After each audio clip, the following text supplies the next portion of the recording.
the founder of Mark Echo Enterprises, a global fashion and lifestyle company. He's also the founder and chief brand officer of Complex, the world's leading provider of fashion, entertainment, lifestyle, and product trends for young male tastemakers. Please welcome to the stage, Mark Echo. A lot of people say still they don't really know who we are, and they say, well, what is Complex? Aren't you the magazine, right? Sure, so we started with, I think we're a lot bigger than that. I think, in fact, we're not a magazine. I think we're, in fact, not a website. I think what we are is a call to action. What's really cool about our backstory is there were a bunch of outsiders, really, a bunch of schleppers that really built this thing from scratch. If you think back prior to the 1980s, popular culture was organized in these really compartmentalized ways, right? Like I think back to my high school experience. You know, if you were a jock, you only rolled with the jocks. The jocks didn't roll with like the b-boys, right? Access to information opened up, right? Broadband went and blew shit up, right? Broadband, fractured, new modalities, gaming, ADD culture. It seems simple now. It seems obvious, but it wasn't, and it was really complex. And that's what we sought out to do, is to organize this, and thus the complex generation. We don't pander to a broad audience, but it's our differentiated voice that appeals to one, and it's inclusive. This is what American popular culture is supposed to be. It's not other. None of this Jim Crow separation of like, that's, regular popular culture and that's urban. No. Red, white, and blue.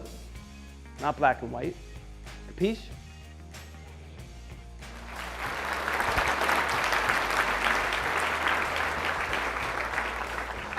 Thank you. One of the things that we talk a lot about in our industry right now is the meeting of data and creativity. So I'm sure when you got started at Echo, it was your gut, right? It was, I think this is cool, and I think other people are going to feel it's cool. Right now, you've got so much analytics behind how your stuff's doing.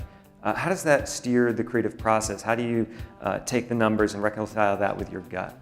You can't game qualitative excellence, right?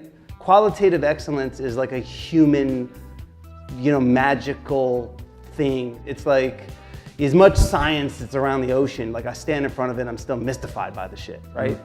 Right. So like, right? You sit with like a marine biologist, he'll break down, and you're like, one wave comes in, you're like, that's big, right?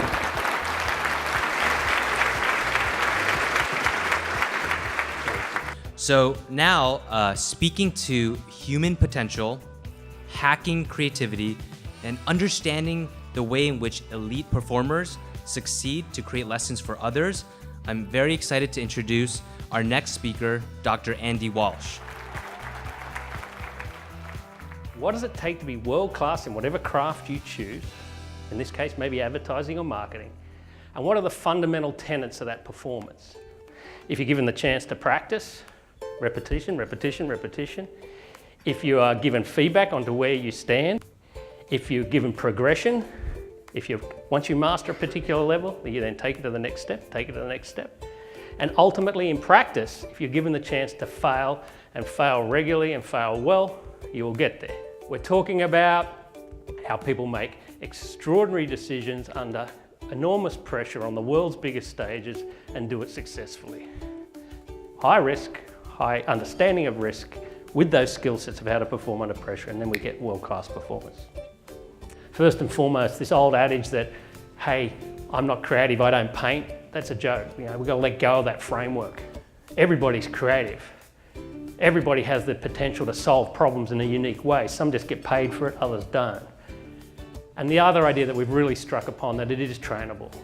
You open that conversation for people and they start to explore their own space in that framework, and it's really exciting to watch them, especially people like an athlete population who didn't portray themselves as creative.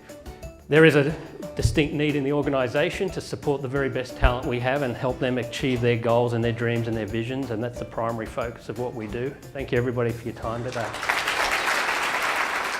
So Red Bull does these amazing things. 7 years, I'm sure a decent investment financially and manpower. Why are you doing that? Why not just make some ads? This authentic approach of how do we help add more value to that conversation? How do we give wings to these individuals? How do we not only support them in their careers with the financial contribution, but also give them more than that? Give them that opportunity to connect to the network we have and help them live that dream. And I think that is the essence and why the program that I managed was brought to play. It's, there's extraordinary people doing extraordinary things, and can we help them lift that game a little bit and be very open, learn a hell of a lot while we're doing it. So the insights from that conversation, as you said, not only reflect potentially internally to the organisation, but hopefully externally to a broader audience. Thank you so much, Andy. Thank you Appreciate so it. much, mate. I really appreciate it.